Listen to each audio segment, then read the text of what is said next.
Hello friend, स्वागत करता हूं आपके अपने यूट्यूब चैनल जिसका नाम है जागृति इंस्टीट्यूट। मैं आपका दोस्त प्रदीप दुबे। तो आज मैं आप लोगों को बताने वाला हूं गुडविल के बारे में। इस बारे में बताने वाला हूं गुडविल। गुडविल का मतलब क्या होता है? ख्याति। ख्याति मतलब क्या है? ख्याति का मतलब होता है इमेज, यानी पहचान एक तरीके से। तो ख्याति क्या है? ख्याति एक ऐसी संपत्ति है जो दिखाई तो बिल्कुल नहीं देती, केवल महसूस कर सकते हैं। हमारी कोचिंग यदि अच्छी चल रही है, हमें सभी लोग ज़्यादा पसंद कर रहे हैं, तो इसका मतलब हमारी गुडविल अच्छी है। अब बात करते हैं जैसे कि मोदी की। मोदी को सभी लोग जानते हैं, कैसी है उनकी गुडविल, बताने की आवश्यकता नहीं, आप लोग आइडिया स्वयं ही लगा सकते हैं। एक राहुल गांधी हुए, एक आसाराम बापू हुए, उनका भी आप आइडिया लगा सकते हैं कि कैसी गुडविल है। तो गुडविल का मतलब क्या हुआ? ख्याति। ख्याति क्या है? व्यापार में ख्याति को कैसे इसको बताया जाएगा वो मैं आपको बताने वाला हूँ, यानी ख्याति। ख्याति मतलब क्या हुआ? गुडविल। ख्याति एक ऐसी संपत्ति है जो दिखाई नहीं देती, अदृश्य है, केवल इसको महसूस किया जाता है। यह वह शक्ति है जो व्यापार के लाभ को बढ़ाने में हमारी मदद करती है, यानी व्यापार का नाम, यश केवल ख्याति से ही जाना जाता है। यदि व्यापार की में ख्याति अच्छी है, गुडविल अच्छी है, तो व्यापार डे बाई डे इंक्रीज होगा।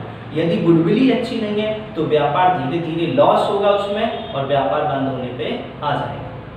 तो इसको हम क्या कहेंगे? ख्याति कहेंगे। अगर हम इसको लिखेंगे तो कैसे लिखेंगे? यही लिखेंगे, ख्याति एक ऐसी संपत्ति है जो दिखाई नहीं देती, अदृश्य है, यह स्थायी संपत्ति मानी जाती है। यह एक ऐसी शक्ति है जो व्यापार के लाभ को बढ़ाती है। व्यापार का नाम, यश ख्याति से जाना जाता है। व्यापार में व्यवहार, कार्यशैली, भाषा शैली, इनसे ख्याति बढ़ाई जाती है, जिसे हम ख्याति कहते हैं। ख्याति तो समझ में आ गया दोस्तों कि ख्याति किसे कहते हैं। अब मैं बात करता हूँ ख्याति के प्रकार। ख्याति के प्रकार, तो ख्याति कितने प्रकार की होती है, यानी kinds of goodwill. Kinds of goodwill. तो ख्याति कितने प्रकार की होती है? ख्याति 3 प्रकार की होती है। कितने प्रकार की होती है ख्याति? 3 प्रकार की। पहला जैसे मानते हैं कुत्ते के स्वभाव, कुत्ते के स्वभाव वाली ख्याति। कुत्ते के स्वभाव वाली ख्याति। दूसरा, बिल्ली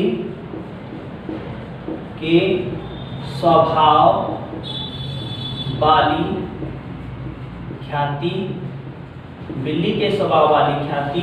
और तीसरा, चूहे, चूहे के स्वभाव वाली ख्याति। तो समझ में आ गया होगा कि ख्याति कितने प्रकार की होती है। ख्याति 3 प्रकार की होती है। कुत्ता यानी डॉग, गुडविल, और बिल्ली यानी कैट, गुडविल, और चूहा यानी रैट, गुडविल। अब इनके बारे में थोड़ा समझते हैं। जैसे कुत्ते का स्वभाव कैसा होता है? कुत्ते के स्वभाव मालिक के प्रति वफादार होता है। मालिक जहां जहां जाएगा कुत्ता भी पीछे पीछे जाएगा। यानी कुछ ग्राहक कैसे होते हैं, किसी के दुकान पर जाके माल वहीं से खरीदते हैं, क्योंकि उनका अटैचमेंट दुकान से नहीं होता, उनका अटैचमेंट मालिक से होता है। ये ज़्यादातर प्रवृत्ति बूढ़े बुजुर्गों में होती है। उनके संबंध, मित्र है ना, उनसे अच्छे से बात करना। जैसे अब कैसे हम पहचानेंगे कैसे गुडविल में इसमें परिवर्तन होगा, तो ध्यान देने वाली बात है। जैसे किसी दुकानदार पर अगर हम जाते हैं माल खरीदने के लिए, अब अंकल एक हैं, 2 भाई हैं, उनको एक का व्यवहार अच्छा, एक का व्यवहार अच्छा नहीं, हम बड़े वाले से अटैच नहीं हैं, छोटे वाले से अटैच हैं। तो यदि उसका व्यवहार अच्छा है तो उसी से बात करेंगे, उसी से माल खरीदेंगे। यदि उसका भाई बड़ा वाला मिलता है तो वहाँ से निकल आते हैं, क्योंकि हमें उससे माल नहीं खरीदना है। हमें उससे छोटा वाला होता है तो वो पैसे भी कम कर लेता है, हमारी बात भी मानता है, कभी पानी की भी पूछ लेता है। तो इसलिए हम किससे प्रभावित हैं? उसके छोटे वाले से। तो कुत्ते का स्वभाव कैसा होता है? मालिक के प्रति वफादार होता है। यदि मालिक अपना स्थान बदल देता है तो कुत्ता भी उसके पीछे पीछे चला जाता है। बिल्ली के स्वभाव वाली, तो बिल्ली का स्वभाव कैसा होता है? शांत भाव का होता है। मकान मालिक कितने भी बदल जाए, बिल्ली अपना स्थान नहीं बदलती, वो हमेशा उसी स्थान पर रहकर ही कार्य करती है। तो कुछ ग्राहक कैसे होते हैं, उन्हें दूर माल नहीं खरीदना, दिल्ली भोपाल कहीं भी घुमाएंगे, लेकिन माल अपने पास की दुकान से ही खरीदेंगे क्योंकि वो जान पहचान है। तो उनका होता है बिल्ली जैसा स्वभाव।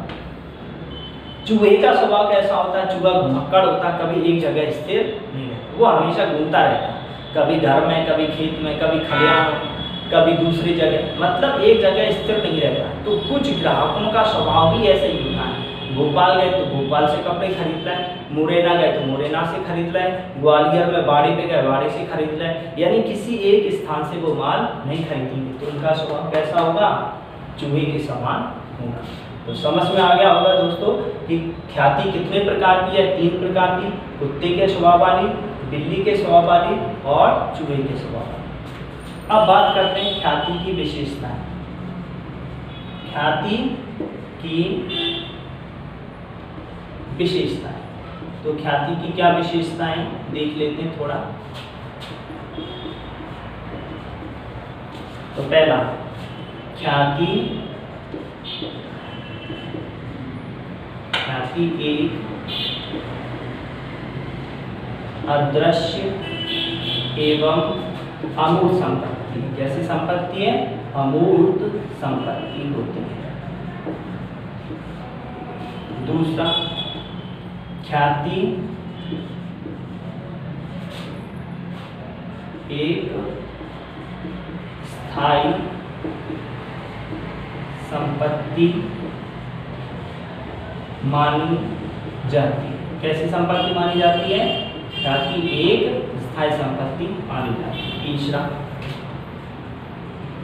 ख्याति हमेशा व्यापार के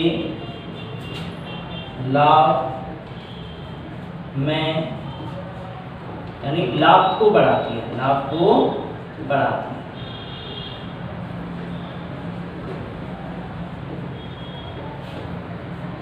ख्याति पर हिरास नहीं लगाया जाता, बहुत महत्वपूर्ण विशेषता है, ख्याति पर हिरास नहीं लगाया जाता, हिरास नहीं लगाया जाता।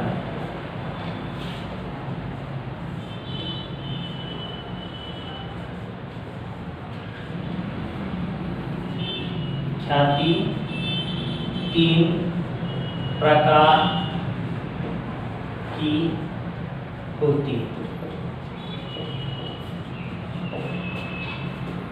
एक और देख लेते हैं, ख्याति एक बिक्री योग संपत्ति, जैसी है बिक्री योग संपत्ति है। ख्याति एक बिक्री योग संपत्ति, ये इनकी विशेषताएं, कैरेक्टरिस्टिक्स हैं।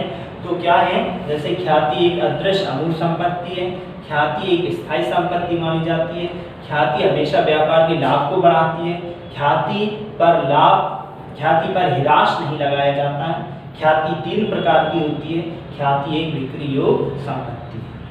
अब मैं बात करने वाला हूं कि ख्याति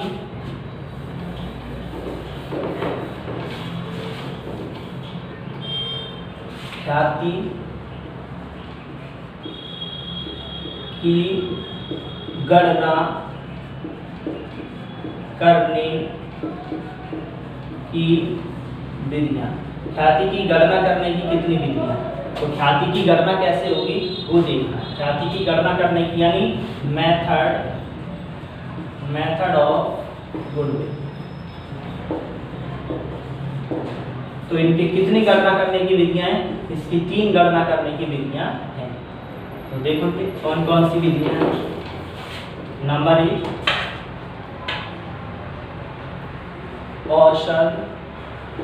औसत लाभ विधि। औसत लाभ विधि, औसत लाभ विधि को इंग्लिश में क्या कहेंगे हम, एवरेज प्रॉफिट मैथ।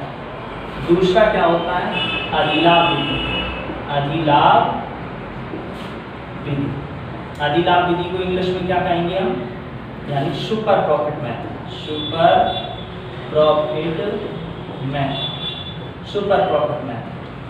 और तीसरा होता है पूंजीकरण विधि। पूंजीकरण विधि, पूंजीकरण विधि को इंग्लिश में क्या कहेंगे हम? Capitalization, capitalization method. तो दोस्तों समझ में आ गया होगा कि ख्याति की गणना करने की कितनी विधियां, ख्याति किस तरह निकाली जाएगी। इन 3 फॉर्मूले से निकलेगी: औसत लाभ विधि, अधिलाभ विधि और पूंजीकरण विधि। अब इनके जो फॉर्मूले हैं वो अलग अलग हैं, तीनों को मैं अलग से एक्सप्लेन कर रहा हूँ। ध्यान देना, आप वीडियो को रोककर इसको नोट कर सकते हैं। सूत्र यानी formula.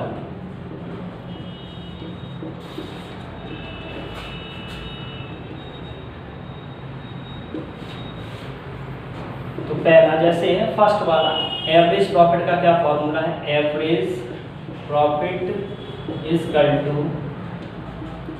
Last year profit, last year profit upon में number of the year. Last year profit upon में नंबर ऑफ द ईयर। इसी से हम गुडविल निकालेंगे। तो गुडविल इस तरह निकलेगी: goodwill is equal to average profit into purchase of the year, या फिर number of the years, purchase of the years. ये पहला हो गया दूसरा फॉर्मूला। दूसरा अधिलाभ का है, यानी super profit is equal to क्या होता है? Super profit is equal to average profit minus normal profit, normal profit. अब एवरेज प्रॉफिट कैसे निकलेगा? इस फॉर्मूले से एवरेज प्रॉफिट निकलेगा। नॉर्मल प्रॉफिट किस फॉर्मूले से निकलेगा ये मैं बता रहा हूँ। इसका ये फॉर्मूला है कि normal profit is equal to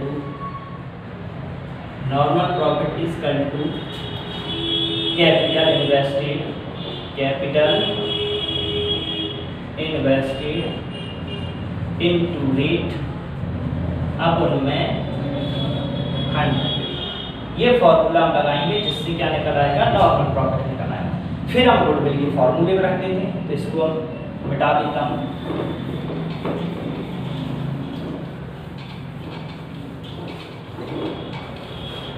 तो गुडविल का यहाँ फॉर्मूला ये लगेगा: goodwill is equal to super profit into purchase of the years. तीसरा फॉर्मूला कैपिटलाइजेशन का, यहाँ डायरेक्ट फॉर्मूला लगता है: goodwill is equal to super profit into 100 upon में नॉर्मल इंटरेस्ट रेट। ये फॉर्मूला लगेगा। इसमें एक फॉर्मूला और है गुडविल का, वो ये है: goodwill is equal to capitalization of average profit minus capital invested. ये फॉर्मूला है। तो इन फॉर्मूले को आपको नोट करना है और फिर याद करना। अगले वीडियो में मैं आप लोगों को बताऊंगा बच्चों कि किस तरह फॉर्मूले में हम रखकर गुडविल को निकाल सकते हैं, कैसे फाइंड आउट कर सकते हैं। आज के लिए इतना ही। बहुत बहुत धन्यवाद आपका।